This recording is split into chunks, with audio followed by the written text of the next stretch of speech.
Hi, everyone, and welcome to our very first Studio Set Deck Secrets Workshop with Natalie Disty. I am personally so excited for today because I feel like I've been waiting for this for a few years now, to be honest, because this has also been a missing piece for so many creators, and I'm so excited to be bringing this to Authentically You.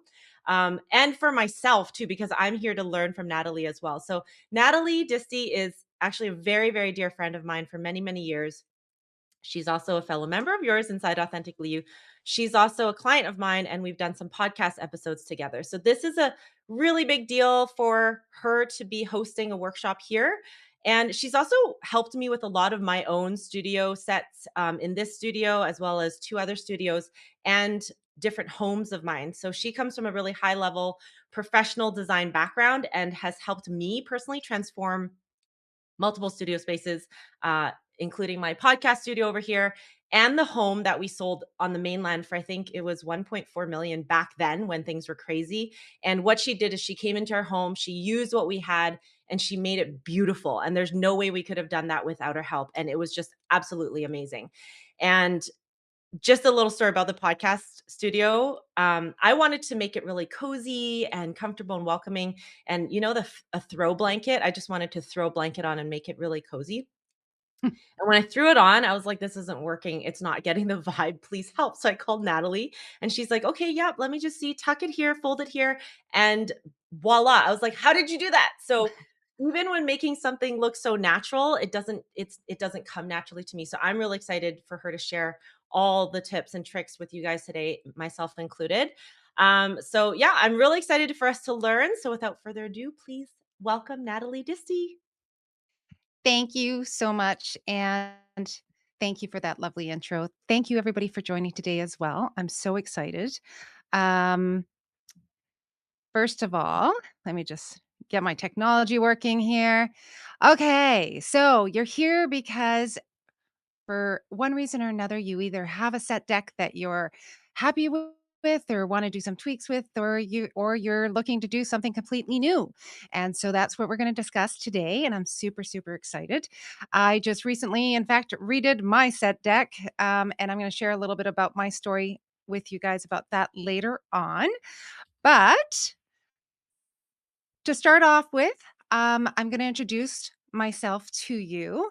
I am Natalie. I'm an interior stylist. I have an interior design designation. I've been doing interior design, interior decorating, home staging, set deck design now for close to 10 years. I'll be celebrating my 10th year this year. And it's been an amazing journey. It's been a lot of fun. Set deck is a newer endeavor for me. But, a lot of people talk about interior design, and there is a difference between interior design and interior decorating and set deck design. It's all something that, all different little skills that I need to apply depending on what I'm working on. However, I enjoy each and every one of them, and I'm really excited to be doing this with you guys today and hopefully make a difference for your studio backgrounds. So, I do wanna say, though, I'm really grateful to Alfina for allowing me this opportunity. It is my first time doing anything like this. Um, as Alfina said, we've known each other for a long time, and when Alfina and I first met, we were actually introduced by a mutual friend of ours, and we quickly bonded over the fact that we are both quite spiritual. We both believe in personal growth, personal development. We'd both been through our own journeys whereby we wanted to become better people. And we have our own respective stories around that. But for us, for me anyways, I had just been on this journey for quite a while, and I'd been just let's just say when I was in my 20s, I was pretty, self-involved. It was pretty much, just I was a selfish person, if you will. And so when I got into my 30s, I wanted to change that. And so we bonded over this concept because I got to telling Alfina about it, and she was on her own self-discovery journey. Anyways, years go by and I had my son, and I was looking for some work, and Alfina and her husband had a business which they've now sold, and they were looking for somebody to do administrative work for them. And I was looking for something that was quite flexible, and so they offered me a position, and I joined their company. And there was this one day when Alfina contacts me, and as Alfina does, she has all these amazing ideas. And she contacts me and says, "Oh my God, Natalie, I've got this great idea. I know how to connect more closely with our customers and potential new customers." So, in the business that we were in, it involved the film and TV industry. And basically, a lot of our project managers were never in the office. They were always out on the field. So when people would call in and want to talk to them, they weren't readily available. So Alfina had this idea of using Bonjoro. I'm not sure if any of you know Bonjoro, but she had this idea of using Bonjoro, which is just this app whereby I would film 15-second videos and it would send a message into their text message or inbox, basically with me just saying, "Hey, Matt, thank you so much for having called and trying to reach us. Sorry that I don't have a project manager to connect with you just at the moment, but we'll have somebody call you really, really soon." And when she presented this idea to me, I was panic stricken. And I thought, there is no way you're going to get me to do that. And she kept assuring me, it's going to be fine. It's going to be fine. I can coach you through it. Anyways, fast forward, that was 2.5 years ago. Fast forward to a few months ago, I know Alfina had been telling me that she was on the school community and what she was doing there. I was not on school, and eventually one day I thought, "Okay, I gotta pop on here and see what's going on and how things are going for Alfina." And I got intrigued with what she was doing, and I got intrigued with school, obviously, as you all are. And but I kept saying to Alfina, "I can't do that. I can't go on camera." And like so many of us, right? We have these concerns and we have that inner critic, that little voice inside of us that's like, "Oh my God, I'm not good enough," or "Who's going to want to listen to me?" I know I certainly have that voice. And Alfina kept saying to me, "No, no, you've got this. You've got this." Well, I started working one on one with Alfina, I would probably say in late October, early November. And she started working with me with regards to the fears that I had, that inner critic voice that I'd been fighting for so long. At at the end of the day, like my heart of hearts, I've always wanted to be an entrepreneur. That's who I am. I've worked in the corporate world for many years. However, I've always had this passion or this drive, this pull to be an entrepreneur. And the one thing that's always stopped me is this idea that I'm not good enough, that I'm not smart enough. Who's going to want to listen to me? What do I have to offer?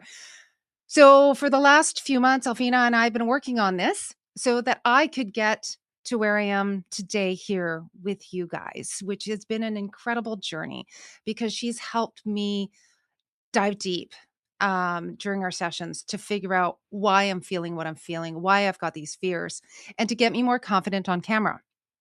Now, if you'd asked me a month ago if I would be here today doing a workshop, no. And when Elfina even proposed it to me the first time, I thought, oh my goodness. But you know what? She's been there for me this whole time. And I thank her for everything that she's done and her support and the help that she's provided me. And I thank you guys for being here because this is absolutely exciting. And I hope I do a good job and that you guys learn a lot from today. So thank you very much for being here. Okay. So now let's move on. Let's talk about set deck design, which is why you're here. So obviously, there are many content creators out there. There's business professionals, there's coaches, there's, the TikTokers, there's YouTubers. We could go on and on. Meme creators, there's so many out there who are content creators. We're moving into more and more of a digital world. And so as we do, we're losing that personal touch with people. We all know this, right? It's that one-on-one connection that we don't really have. So how do you do that through the camera lens? And so that's kind of what I want to help you guys with today. I want to give you tips and tricks, secrets of the trade to help you find that personal brand that speaks to who you are and your service offering, your product offering, and be able to convey that on camera. So, really, my job at the end of the day here is just to help you be the focal point on camera, but have a set deck, your studio background, your filming background complement you, make you feel good about presenting on camera, if that makes any sense. So, hopefully, you've come to the right place, and this is the information that you're looking to attain today. Now, we all know, I mentioned this before, you've talked about interior designers. We've all talked about interior designers. Some of you probably hired an interior designer. Some of you may have worked with a set deck designer before, some of you may not. So I just really want to point out that there are differences. Like when I'm doing home staging, so on the presentation that I've got there for you, there's 3 examples that I've done, where I've done home staging, interior designing, and interior decorating. Home staging, I think most of you are familiar with it. It's for realtors, and the purpose of home staging is different from interior design and interior decorating in that it's about the flow. You're actually moving furniture in order to allow for better flow for potential buyers. Interior design is really about the functionality of the space, and it involves or can involve structural changes to the space. Interior decorating, on the other hand, doesn't necessarily involve any structural changes. It's really about, your wall finishes, floor finishes, window treatments, lighting, decorating furniture, that kind of thing. So that's great. But when it comes to interior design, as I mentioned, that's about the functionality, how you're going to actually use a space that works best for you. However, with set deck design, it's different because what you see through the camera lens is you lose that depth field, which we're going to cover later on. So it's different from when you're in person, right? So it's about why you're on screen, the purpose of why you're there. Again, I'm going to talk a lot about your personal brand, and you want to convey that on your camera lens on screen for your particular audience. So that's what we're going to cover today. Just so that you can see a little bit of the work that I've done, I'm just going to go over quickly some project samples that I've done in the past. This one here was actually a kitchen that I originally designed for these customers, these clients. But just last year, they were selling the place. So they asked me to come back and do home staging for them. And they sold the place actually for $70,000 more than their asking price. So they did really well on that one. This was a client that wanted a feature wall in their family room, and so it was to have a gas fireplace insert with a TV wall mount and the built-ins. This was a bathroom renovation for a client whom this was their only three-piece bathroom, so they absolutely wanted to keep the bathtub for their children, so that was key, and to have the functionality to bathe their children. This was a client, or clients, as it was a couple, who actually were doing a flip. And, they actually bought this house. It needed full renovation, so I did the full renovation with them, and then I staged it for sale. This was a bathroom renovation that I did. This one was a little bit interesting because it was their main washroom. It's not the best picture, but it was their guest bathroom, I should say. And they wanted to make it a three-piece. It was very small um, footprint. But interestingly enough, if you see, I don't know if you can see from my screen here, there's a little line here in the picture. That line's actually a secret door. And it was a door that they wanted in order to have behind it. It was just a useless space for the most part. It's low ceiling, 4-foot ceiling. So we put in actually a stumpy water tank in there, and it actually became the cat's litter box room as well, with a tunnel passage that went out the other side for their through the laundry room. So it was a fun and interesting project that we did. This is a home staging project that I did. Another home staging project that I did, which was a young girl's room that I had to clean up and make it look just very clean and inviting. This was a kitchen renovation. This is the same one that I did along with this townhouse. So that's the other side here. The dining room's on that side, and that was a kitchen renovation using the current appliances because they didn't want to spend the money on new appliances. And then lastly, this is actually a very recent home staging that I did, but this was a similar to what I did for Elfina and her husband a few years ago. This was a preoccupied staging, so I worked with their furniture and brought. I would, and I always do. I'll bring in my own sort of artwork and accessories and so forth. So that's just a little project sampling for you. But now let's move on to why you're really here. So, our agenda today, we're going to cover what I call the 6 pillars of set deck design.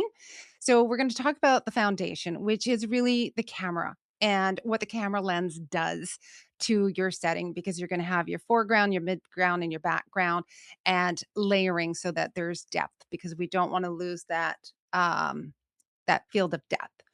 And then we're gonna talk about strategic set dressing, which is your decorative pieces. It's the accessorizing that you do to make it look pretty.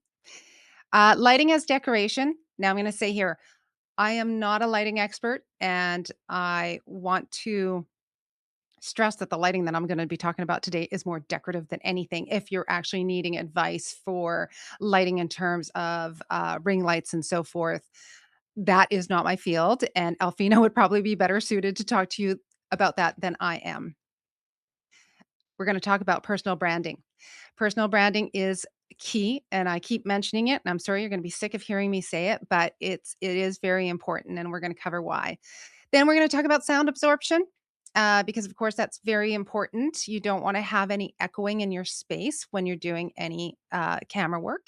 And lastly, flexibility and transformation, and the reason why I'm gonna talk about that is that I know a lot of people, myself included, are dealing with very small spaces, and we're trying to be creative here as to how to include a filming studio in very small spaces, as many of you I'm sure are doing it from home.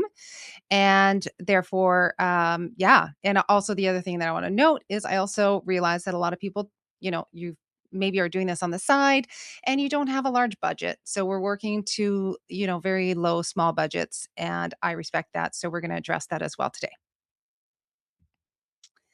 Okay, so let's talk about the first part, the first pillar, designing for the lens. This is just a quote that I found from Frank Capra, who's a movie director. He's passed now, the late Frank Capra. But it is there are no rules in filmmaking, only sins. And then the cardinal sin is dullness. So keep that in mind, because we really want to have a warm, inviting space behind us, because it makes you the focal point, and then people aren't distracted by what's going on behind you. Okay, so talking about the camera. Yes, the camera flattens everything. And the other thing about the camera is it will exaggerate certain things that are behind you. If you've got clutter, and I'm not talking about the type of clutter that we usually talk about, like hoarding and so forth, I'm talking about wrinkles, seams, cords, cables, anything like that, the camera will pick it up and we can become blind to that. But we want to remove anything that's going to distract from your audience. Okay, so for example, here's a picture, a before picture. And I'm sure we can all agree that as you're looking at this picture, there's things in this picture that are distracting. I mean, I know for myself, my eye automatically goes to the blue globe on top of the shelf. I'm drawn to the camera in the corner. I also notice that I'm guessing it's a plant behind her head. It looks like it's coming out of her hair. The print is off center. These are the kind of things that we're going to look at today. And so that I can help coach you on what you need to look for in order to make your backdrop look better. So here is an example of what you would want instead. Everything is centered. She becomes the focal point rather than the audience's eyes dancing around her, looking at what's happening behind her. Okay, depth and layering. So here is someone who's literally sitting up against a wall. You don't want to sit up against a wall. You also, we're going to talk about clothing as well a little later on, but you also don't want to be wearing clothes that's also blending in with your background because again, you won't be standing out. So we want to look at other options that will allow us to have more depth. And one of those is the famous 2 to 4 foot rule. The 2 to 4 foot rule, and I'm actually got it going on right now. I'm 2 feet away from the camera at this very moment. And I can assure you, I've actually measured and I've got 4 feet behind me. So it allows for depth. And that's exactly what we want to do. And so, just to show you the difference, when you apply that rule, you can see she stands out. She is the focal point, right? So, not sitting right up against a wall is very, very important. And creating that space with a 2 to 4 foot rule is very important. Okay, so what you don't want is this, right? Again, there's nothing wrong with it. It's clean, but it's got no layering. It's got no depth. There's no appeal, no charm. It's not visually striking in any way. So, what we want to do instead is add layering. So, that's what we're going to talk about first. Okay, so here's two examples. So, I'm going to touch base on the first example, the top example first, because to me, it's not quite ideal. It looks good, but it's not quite ideal, and I'll show you why. So again, we talk about the foreground, the midground, the background. The foreground is everything between you and the camera.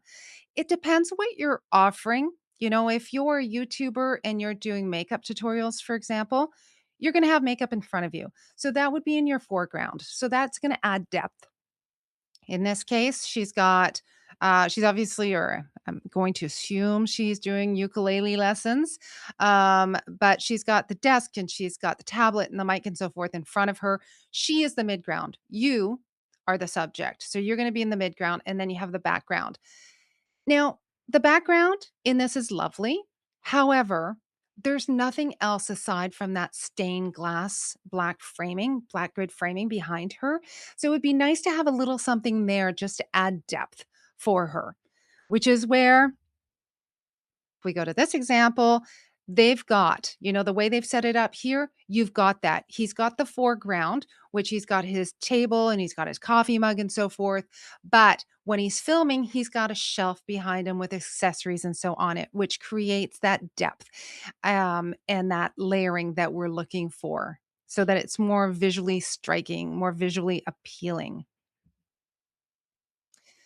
Here's another trick that a lot of people don't know, and it's a great trick. If you don't have the space or you don't have a lot that you can decorate, the corner trick is a great one to use. You can actually see it better on the second photo to the right, but not even having really anything on the wall, it just adds a little bit of depth to the image, but it also just adds a little bit of character, some visual appeal so that it's not just bland and flat. So it is another trick that you can use. Okay, let's talk strategic set dressing. David Hicks, a British interior designer, once said the best rooms have something to say about the people who live in them. The first rule I want to cover is the rule of threes. Um, I will preface this by saying, as designers, we love odd numbers. It's very rare we work with even numbers. We just love the idea of having 3 items, 7 items, 5 items. It just visually has better balance. But the one thing that you do want to do with the groups of threes is also look at varying heights, varying textures, varying sizes.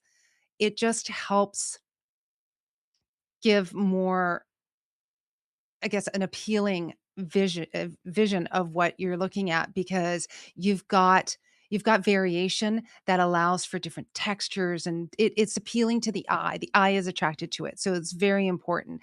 And of course, visual balance comes into it. Now, there's two types that you can look at when you're setting something up. We're all probably familiar with symmetry and asymmetry. The picture on the left is symmetry.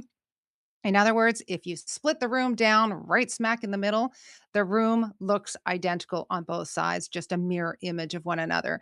Whereas asymmetry is when you create balance in a room without being identical on either side, but you're figuring out by adding items what allows it to look balanced. And to be honest with you, if we're looking at that picture of asymmetry, some people might argue that, maybe you could use more on the right-hand side behind the chair, but to be honest with you, space is also weight, and that's something to consider. Space has weight, there's a window there, so it does create weight and allows for balance. So that's really important. And it is something that you just learn with trial and error. I still do it to this day. I can't necessarily just sit there and look at a space and go, "Oh, I know exactly what it needs." Sometimes I think I know, but afterwards I think, "Okay, it's not visually balanced, so I need to add a little something here, a little something there." Okay, so we're gonna do a little bit of a exercise here. So if you guys want to pop in the chat as we go along, I'm gonna ask you questions and see what you think. So here is a shelving unit that I'm going to assume everybody will agree. It is pleasant. It looks nice. It's visually appealing. It's visually balanced. So I want you to look at the very top row and in the chat, let me know what rule that I just discussed are they using in that top row.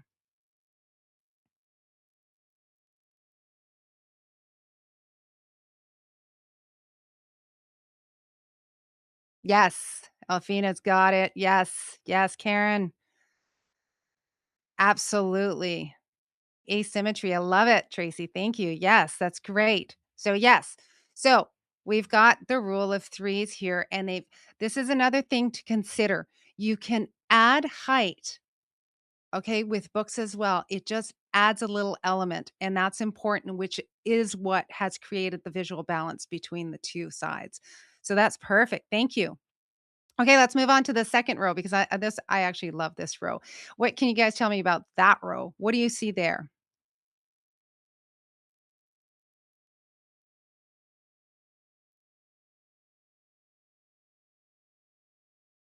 We got depth, asymmetry. Yeah,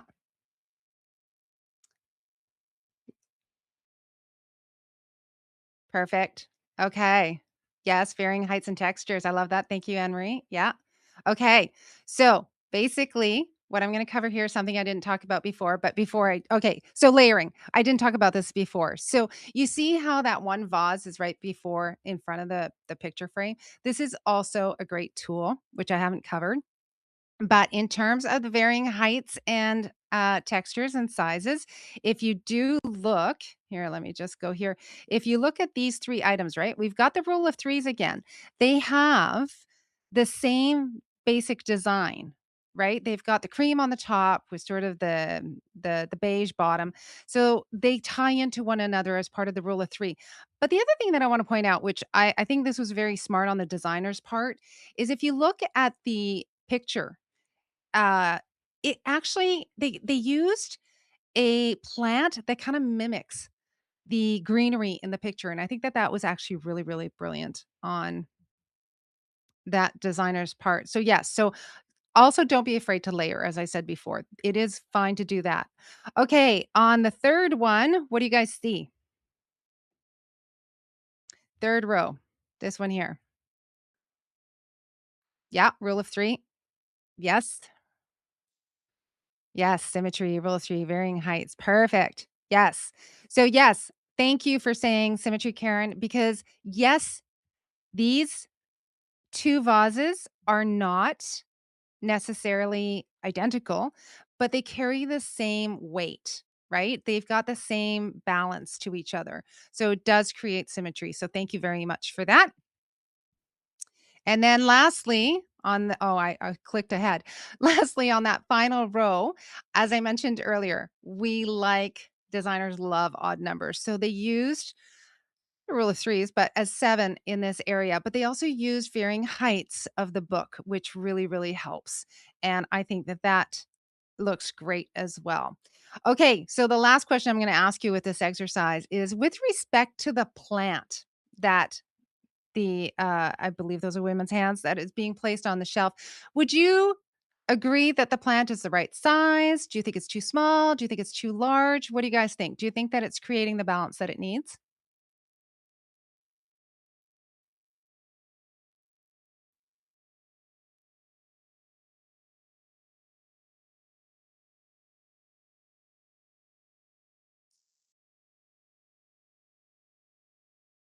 Okay. All right. We got Thomas that says could be a little larger. And it's true. It's funny that you mentioned that, Thomas, because I was struggling with that as well. However, as I said before, space has its own weight and it's hard to tell because her hands are in the pictures, but I do think that it would be okay. I think in fact, if you went a little too large, it would be overwhelming and take away from the rest of the decor on the shelving unit. So, yes, thank you for doing that. I think that was a great exercise and you guys did really well. So, yes, so we got space there, we've got space there, and we've got space there, and I think that that's very important as well. It makes all the accessories stand out. So, something to consider if and when you choose to have a shelving unit behind you. Okay, so talking about the accessories and so forth that you might want to place behind you, it goes back to the personal brand, which we're going to talk about in a bit. But you want to consider what is it that you're trying to convey in terms of who you are, what your product or service offering is, what you're doing on camera. So, for example, I took these here. It's obvious. You see a gamer's background and you think to yourself, "Yeah, there's a gamer for you." A chef, yoga instructor, trainer. It's usually very, very specific, but for some of us, it's harder to define how to convey our personal brand on camera. So that's something that we need to consider and look at. So, one of the things that's really, really important with everything that you have in your background, it creates warmth is texture contrast. So, look at what you've got, having greenery, having metals, having fabrics, having ceramics, pottery, wood, all of those elements, all of those textures are really, really great to consider and to have a blend of them. You don't want to go overboard, but a blend is very nice because it does give sort of that cozy, warm feeling that one wants, which brings me to a concept that I want to share with you. And I'm not sure if any of you are familiar with it, but there's a concept called hygge. I know it doesn't look like that's how you'd say it, but it is called hygge. It's actually a Danish and Norwegian word. And if you were to translate that word, it means to comfort. And it's a concept that many Scandinavians, but Danish and Norwegians incorporate into their daily lives is hygge because it's about feeling comfy and cozy and relaxing, being in an atmosphere that feels inviting. And they try to implement it in their homes, in their daily lives, and it's a concept that really conveys well over the camera lens. So keeping that in mind, depending again on what your offering is, keeping that in mind when you're setting up your set deck design is very important. It can go a long way for you. I mean, who doesn't like shopping at IKEA, right? There's a reason we like it. Okay, let's talk declutter. So I mentioned earlier that when I'm talking about clutter, I'm not referring necessarily to hoarding or anything extensive. It's about those little things such as cables, such as seams in curtains that are behind you, wrinkles in your clothes, wrinkles in the curtains behind you, all of it. Those are the things that we become blind to them, and it's something that over time, we just don't even see them anymore. I actually have a funny story about that. A few years ago, well, in 2018, I had my whole house renovated, but a few years after that, I have cats and I have a young son, and there were nicks and scratches in my walls, and they were driving me crazy. And one day I just decided out of nowhere that I was gonna grab the spackle and I was gonna spackle all of these little nicks in my walls And I went crazy and in all the rooms, but predominantly in the staircase, the stairwell, and in the main hallways downstairs. I just went crazy and spackled everything. Well, I hadn't really thought it through because it became a much larger painting job than I guess I considered. And I realized I didn't have the time to paint at that point. And so my house remained like that for quite a while. And for those of you who are in my age range and had to suffer from chickenpox when you were young, it's, you know how spackle is pink at first before it dries? It reminded me of the calamine lotion that we used to put on ourselves when we had the chicken pox, when it was like you just covered yourself in calamine lotion. And so I called it my chicken pox house. My sister would come over and it would drive her nuts, but I no word of lie, I became blind to it. After a while, it was like, "Oh, well, whatever. It's just part of the decor now." And it took me months to paint, months. So these are the things that you don't realize, but we do become blind to certain things after a while, after a lot of exposure. So it's good to take the time to really examine your space and look through the lens. Film it, look at it with a really critical eye, like a forensic detective, to see what is there that could be distracting for my audience. So that being said, um, looking at this after picture, you can see, right? She's moved the camera over so you're not seeing the folds at the end. You're not seeing the cables. And in fact, the plant, not the plant, sorry, the lamp is almost in full view. It's a much more attractive back setting than previously when you can see things that detract your audience and make them look at what's behind you rather than you, who should be the focal point. Okay, so part three, lighting as decoration. So, first, we're going to talk about, first, let me go through this. I love this quote. I absolutely love this quote because it's so true. In the right light, at the right time, everything is extraordinary. And it is absolutely accurate. It just depends on how you set things up. And I know you guys can do this. So, let's talk about natural light. Now, we all know if you've got lighting at the back, you're gonna be backlit, and I noticed on the school community chat yesterday that a couple of the attendees here were remarking on the fact that they have a window in their space. However, if they were to turn to the other side of their desk and be facing the window, then all of a sudden the backdrop is doors or it's unappealing stuff, so they don't know what to do with that space. Because the key is if you don't have the ring lights, if you don't have the professional lighting, which as I said, I can't advise you on that. Elfina can, but I cannot. Um, if you don't have that, what you do wanna do is face the window. So if you're going to have to face the window, we're gonna talk about what you can do in a moment, about what you can do in your backdrop for little to no budget, to make it appealing and so that nobody is the wiser. Because that is what you wanna look like, right? That is what you wanna look like on camera, again, being the focal point. So in terms of decorative lighting, there's very many things that you can do, and I know you guys all know this, you've seen it, right? You've got the neon lights, you've got the strip lights, you've got, table lamps, floor lamps, like myself, I've got a salt lamp, there's so many options out there for you, fairy lights. All of those things are great. Just keep in mind that they're decorative pieces. They they won't serve as lighting for you per se, nor should they. They should be part of the background. And they're important, but they're not what's going to make you appear as the focal point. All they're going to do is give you depth and layering. But when we talk about lighting in the frame, it is creating that depth and that warmth and that the dimension that you want. So it is playing a role, but it's not going to make you the focal point per se. The other thing I do want to mention is I don't know if you can see it behind me, but I do have a floor lamp behind me for backlighting so that it creates what's known as the halo effect. So that is one tool that you can use in order to add that depth and that layering. So something to consider as well.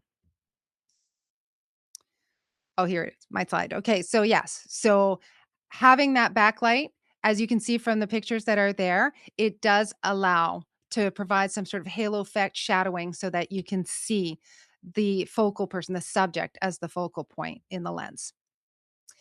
Part 4. Okay, now we're going to talk about personal branding, sound, and flexibility. So, you are your own brand.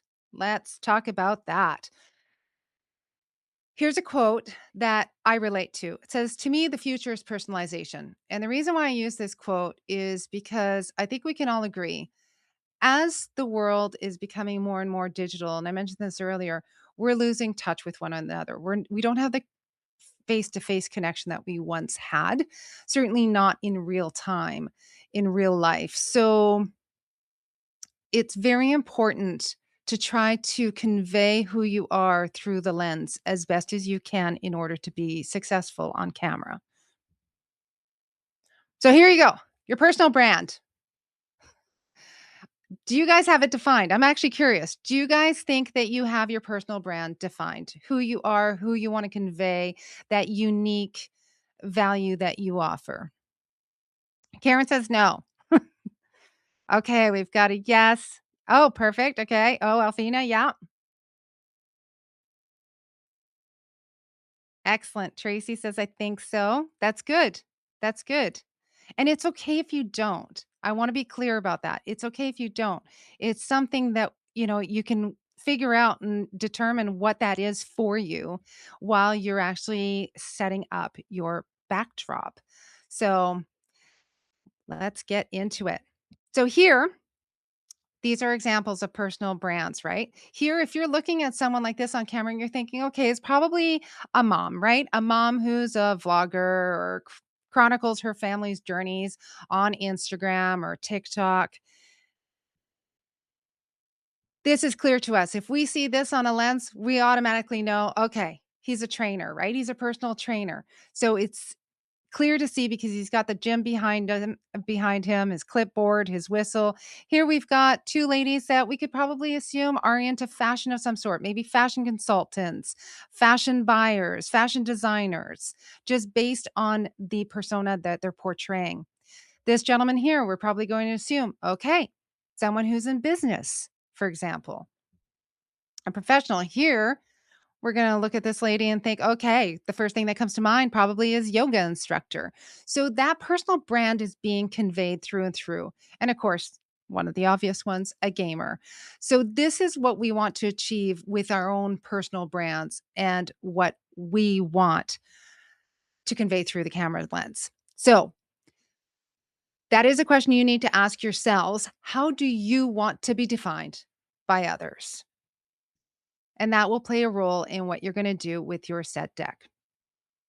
The other thing I wanna do here, and this is gonna it's a little game that you guys can, go into the chat and let me know what you think, but there's also the concept of trademark looks. In fact, like for myself, I wear a lot of black. I've always worn a lot of black, and people know this. Friends, family, they've commented it before. You really love black. It's something that I just do. I think it's because I'm a redhead, to be honest with you. I just gravitate towards black. It's easier.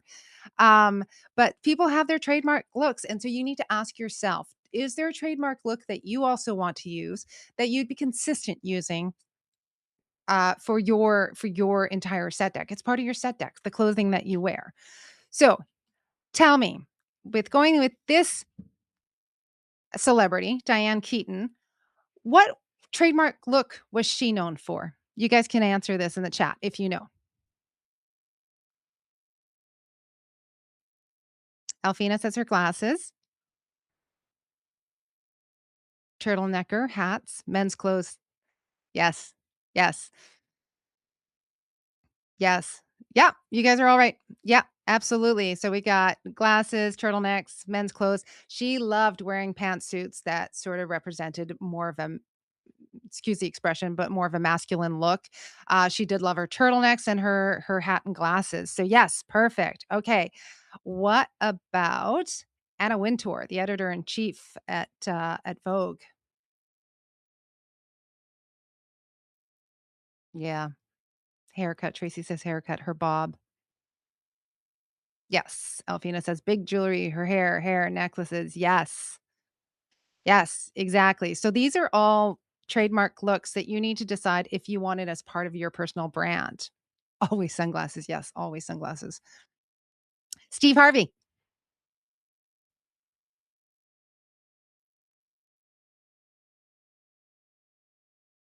mustache, mustache.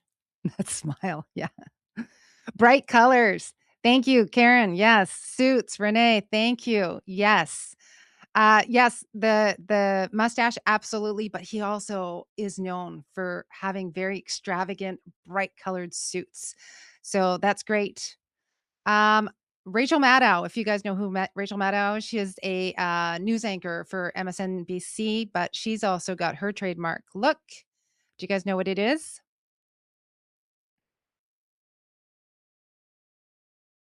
Suit, yeah. Frames, glasses, yeah.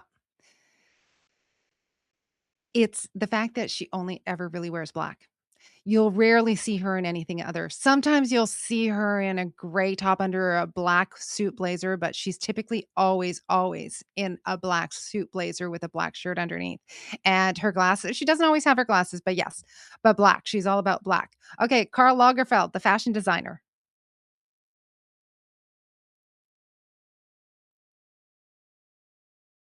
Ponytail, yes. Glasses, yes. Black and white suit. Yes, he does wear a lot of gloves. Yes. Perfect. And lastly, yes, Karen said black and white. And lastly, Taylor Swift, lipstick. Yeah. Yeah, that one's that one I think is pretty obvious. Yes. So these are the things that you need to consider in terms of your personal brand and whether or not you want that stuff conveyed. Because if you do, then you're going to take it into consideration with what you're doing in your background. Okay. So as I just mentioned, it's a question of whether or not you want your trademark portrayed. Okay, so let's talk branding and color palette. I love this subject, but I'm gonna try not to talk about it too much. But colors do everything, right? There's so many shades and tints and tones and hues to choose from. It's amazing. So one of the things that you can do is go with something like a dark and moody. I'm sure some of you here in this audience probably have a dark and moody background that you like. So that's one option, but you can also go on the other end of the spectrum and go with bright and airy, for example. And then, of course, you can go right smack in the middle and go with something that's colorful and playful. So it just depends what look, what brand you're wanting to convey. Color theory is really an interesting subject and one that I was very passionate about learning when I went to interior design school. But in the interior design world, we use what's called a subtractive color wheel. And a subtractive color wheel basically means that we're working with dyes and pigments. Whereas there's also an additive color wheel, which is typically used more for graphic design, work that's done online, rather than in my world. So with subtractive color wheel, basically at the end of the day, if you were to mix the 3 primary colors, you're gonna end up with black.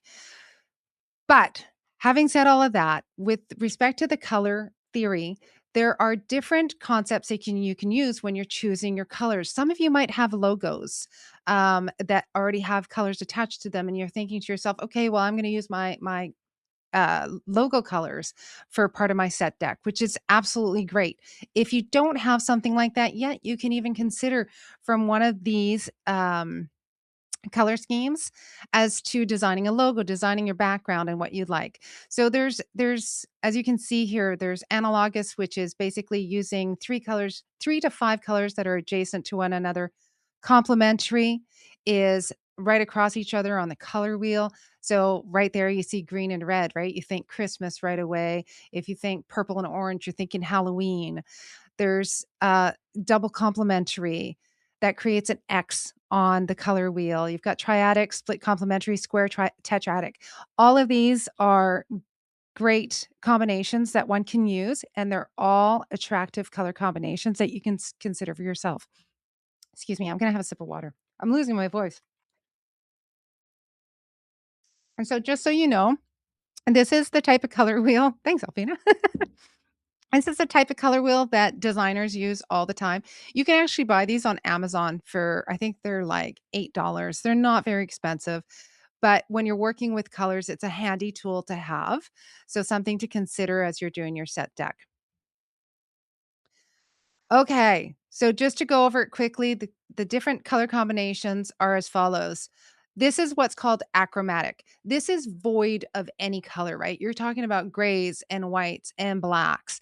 It's very, very simple, but it's suitable for some people, and some people love the look. So obviously it's a consideration. But then you can look at something that's monochromatic. Monochromatic is when you're actually using one color, but you're using a variation of tints and tones and shades of it in order to layer your room. I'll go through these really quickly because there's a lot of this. This is analogous, which is the one that I mentioned before. You're using 3 to 5 colors adjacent to one another on the color wheel. You've got complementary, which, as I mentioned before, right? If you're using like an orange and purple for Halloween, red and green for Christmas, it's the same thing. It's just 2 colors opposite of each other on the color wheel. You've got split complementary, which is a 3-color palette. It creates a triangle on the color wheel. But again, you can use different tints and tones and shades, which is where that color wheel that I just pointed out to you before that you can get, it's just a paper color wheel that you can get on Amazon for very cheap. It's a handy, handy tool. This is what's called a tetradic, which is 4 colors that are that create an X, and on the color wheel and are very, very fun. And then we've got something called the square. This one is not, you don't find this one very often. It can be a harder color scheme to do, but it can be very attractive with the right shades and the right hues, but it's not something that you're going to find a lot of pictures on, but it is a lot of fun. And then, of course, we've got the triadic, which is a very popular color scheme I find when it comes to like children's bedrooms because you're working with very bright. You can work with very bright colors. You can also work with lighter, more faded colors as well. But it forms an equilateral triangle on the color wheel. So all great looks and something to consider as you're setting up your set deck. But just keep in mind as well, you don't want your set deck too loud because it will detract from you unless that is your purpose. Again, it depends on what your offering is and what you want to convey to your audience. Okay, so let's talk clothes. One thing I do want to point out is if you have a very dark, moody background, try to avoid using black. And likewise, if you've got a really bright and airy background, very, very white background, try to avoid using white. You wearing white. You don't want to wash yourself out in either one of those scenarios. Case in point, in this situation here, right? He's wearing a very dark colored shirt. He's got a black chair, and the wall is dark behind him. In fact, his shirt is very much a similar color to the background. So it washes him out. And that's something you want to avoid. In this case, she's got a white shirt on, white, bright, airy background. Yes, her chair sort of separates her, but it's still not the most appealing look, and it does tend to wash her out as well. In this case, I don't even need to say anything. Completely washes her out. So, something to avoid. On the other hand, if you're looking at these examples, you can see, right, it separates her, adds dimension, it adds depth by her wearing a white top with a bright pink background. In this case, this is almost the monochromatic look that I was talking about earlier. He knows that there's green in the shelving behind him and his background, so he's using a different shade of green in order to highlight that and make it complementary. We've got a lighter background here with a black top, something like that is fine. Even though it's a moodier look, it's a little bit dimmer, he still stands out from the background. In this case, she's trying to convey, in my opinion, by the plant, the leaves that are in behind her, it's a softer look that she's trying to convey, so she's got a soft lavender top, which is appealing, and that helps her to stand out, so that's good.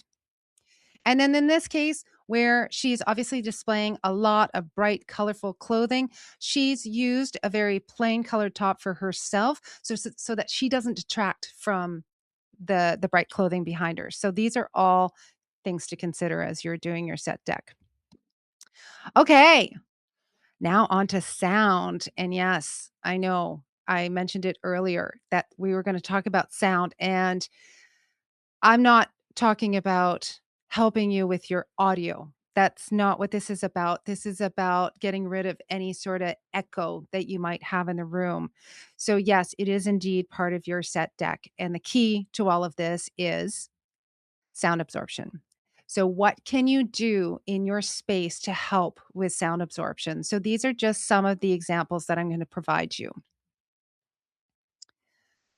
So, upholstered furniture. And I want you to keep in mind, as I'm talking about all of this, these are not items that necessarily need to be in your set deck. They just need to be in the space around you to help absorb sound. But any upholstered furniture, throws, and cushions, they all help to absorb sound. As do things like wall tapestries, macrame, anything that can sort of be placed on the walls. Again, they don't have to be in your set design. As long as they're in the area, in the space, they will help do the trick for you. Acoustic panels, these are readily available on Amazon, and you can paste them up in front of you on a wall where nobody can see them. They're not that expensive. They're relatively inexpensive. They come with little stickers that don't harm your walls, which is really great. Curtains, of course, help a lot as well. So that's another consideration. If you just have blinds, for example, on your windows, you could potentially add a set of curtains in order to help with sound absorption. And lastly, of course, rugs. Rugs do a huge make a huge difference in sound absorption. So one of the things that you can even try in your own space at some point is just doing what they call the clap test, and just have no noise on whatsoever. Just do a clap test just to see how how the echo or the sound is in your space. Okay. Lastly, this is where I am going to talk about low cost options and small spaces. What can you do with respect to your space if you don't have a lot of room and you want to create a set deck? So, some of these options are not going to necessarily be low budget, but there are things like getting a desk on wheels so you can move it around and be more flexible in your space. Yes, some of these can be more expensive, but you can also consider just going to Home Depot and buying casters and installing casters on your current desk. So if you have a wooden desk, for example, at home, you could always just add casters just to wheel things around, because then you've got the flexibility of moving your desk and placing it in front of the window so that the natural lighting, for example, is on your face rather than behind you so that you're not backlit.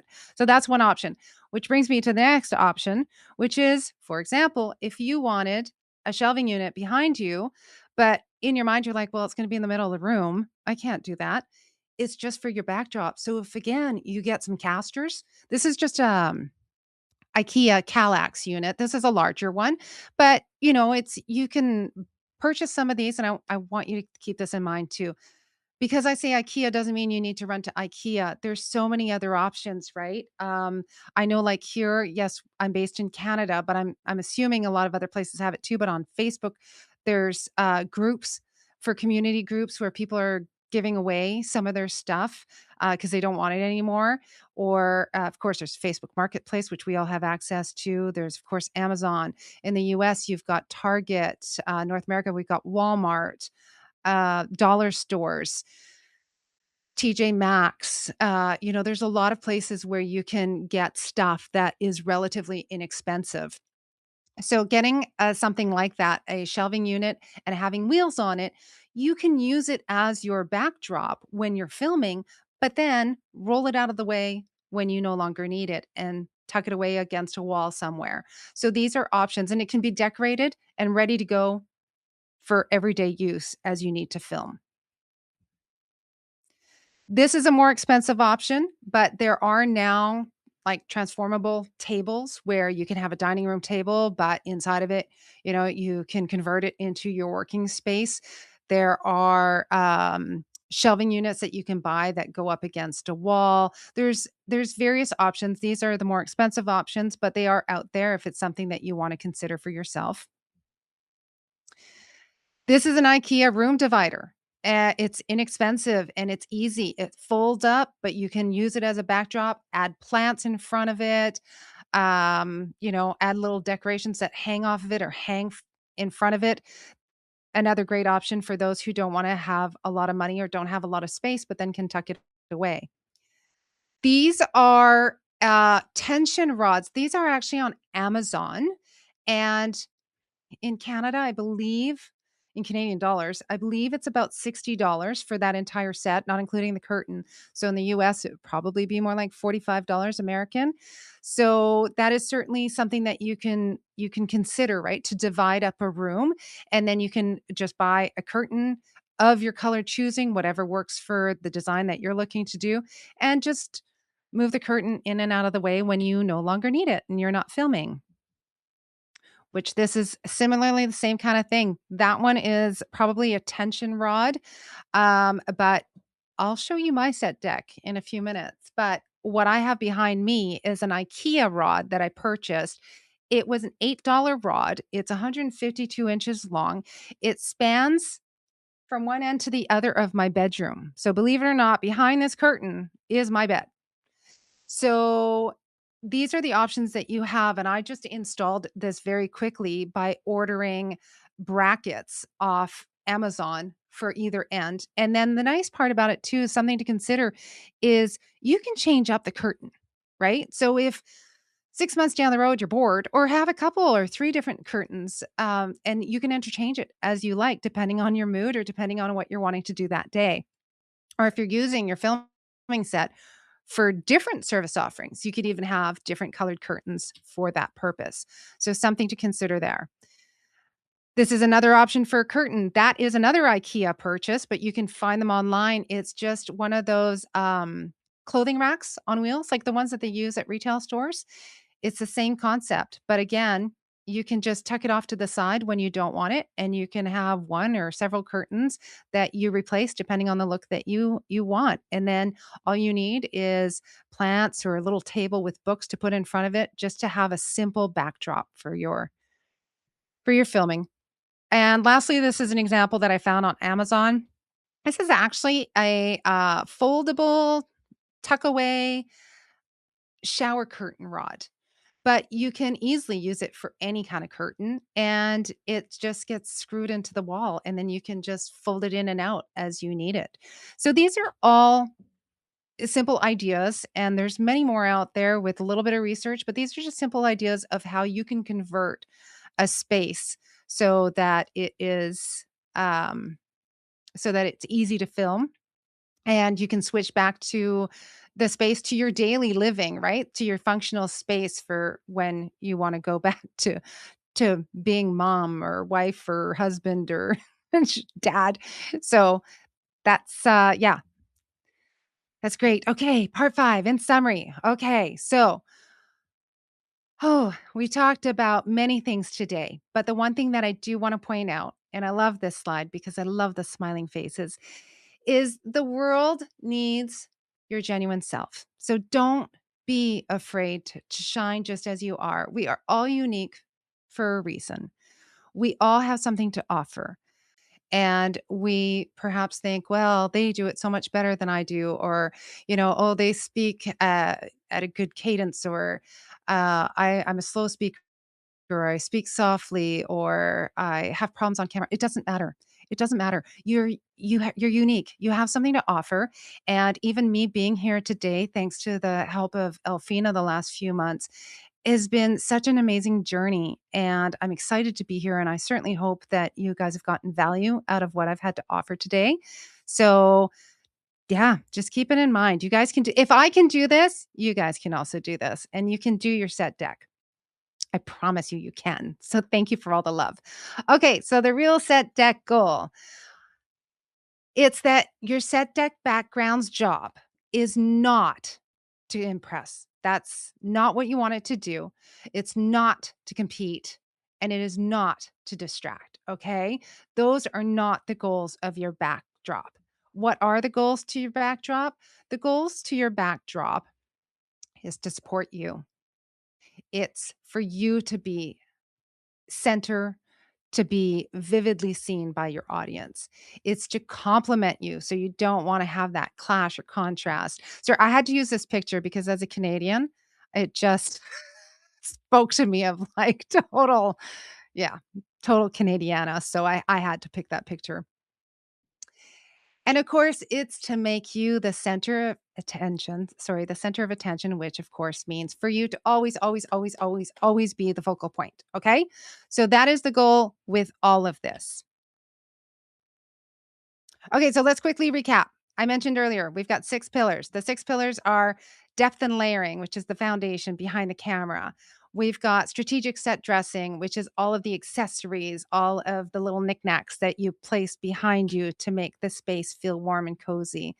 It's lighting as decoration that also helps with the mood, that helps with layering if you're using backlighting. Branding and color. What is your personal brand? What are you trying to convey? Do you have a trademark look that you want to be a part of what your audience sees? Sound absorption. What are you going to use in order to absorb some of that sound if you happen to have an echo in your space? And then lastly, flexibility for those small spaces. What can you use to roll in and out of your space in order to film? Okay, so before I get here, actually, what I would like to do is I said, I'm going to show you guys what it is that I have happening here in the background. And I should have logged in with my other phone. So maybe what I'll just do is I'm going to get out of the way and I'm just going to use the camera on top of my monitor here just to allow you to see what it is I've got going on. Okay, so as you can see, I hooked up a rod at the top of the room here that runs the span. You'll see here that I've got my backlight. Sorry, my microphone's in the way. I've got a floor plant. I've got these air plant decorations hanging from the wall that I just put some hooks up there. And as you can see over here, I literally have the foot of my bed and a makeshift shelf. And it's all about framing. It's about how you're framing. And behind that curtain is, as I mentioned, my bed, my night tables. And that's literally all it is. But it's about how you frame the camera, the lens, so that it looks like it's been professionally set up. But just think about, sorry, I'm not on the mic. Just think about when you go to the theater. You know, when they're changing scenes at the theater, they're literally they've got people running in and out of there, just moving all of the stuff out of the way to create a new scene. That's basically all you're trying to do with your set deck as well. It doesn't have to be fancy. It doesn't have to be a large space because as I mentioned earlier, you literally have you need the 2 feet between you and the camera and at most 4 feet behind you. So you need 6-foot space. That's what you need. You don't need much on either side of you. So, yeah, thank you for all the comments there, you guys. I truly appreciate it. Loving the love. Okay. So, thank you for that time. Now, we are going to get to the Q&A momentarily, but I just do want to say that yes, you don't need a new room. That's the key to all this. All you need to do is have a different perspective of the space that you're working with so that you can redesign it to suit your needs. And it is possible and it is possible at low cost. So just keep that in mind. Okay, but before we get to the Q&A, I just want to let you guys know for those of you who are interested, I do offer private sessions with clients whereby I will guide you through how to set up your set deck space. Now, usually I charge $150 per hour for my clients. And it's called the Chic and Shock. Chic and Shock is my company, by the way. She Can Shock Interiors, She Can Shock Studio Edit. But because you guys are all part of the Authentically You community, we are offering it for Authentically You members at $75 an hour. And this is what you get during your time with me. And I should point out as well, typically for set deck, all you need is an hour. You pretty much get everything you need through that one on one time with me. So, what you get is this. First of all, I send you a pre session questionnaire. It's basically just to capture what it is that you're looking to do, what it is that you offer. I'm going to take a look at pictures that you would provide me of your current space so that I can have a better idea of what I'm working with. I will even ask questions like, what's your square footage in that space, just so that I know what's your budget. So it's just a simple, easy to do pre session questionnaire to get me prepared for our one on one time so that I can give you the most value possible. And then we're going to work together on that one on one time. We're going to work together to truly define what your personal brand is, what your vision is, how you want to be seen on camera. And we'll talk about certain things like your favorite colors, your logo, if you have one, how we're going to tie it in, if you have a trademark look and so forth.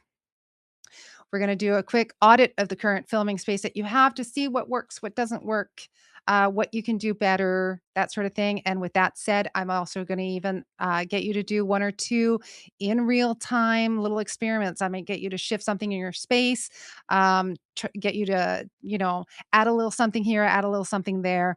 So just so that you can see in real time the difference that it can make and how I can help you creatively. Um, and then lastly, after our call, what I do is within the first 48 hours, I send you, well, we'll talk about your design roadmap, but we're going to talk about that and I'll recap it in what I call my post session mood board. So within 48 hours, you would get a recap of the design roadmap that we've created together during our time. And then you'll get a mood board with the colors that we talked about and ideas and suggestions of what you can do. And then later on, I follow up with you a couple weeks later just to see how it went, if you need help with anything else, and see the final result. So that's what you get based on my Chic and Shock Studio edit.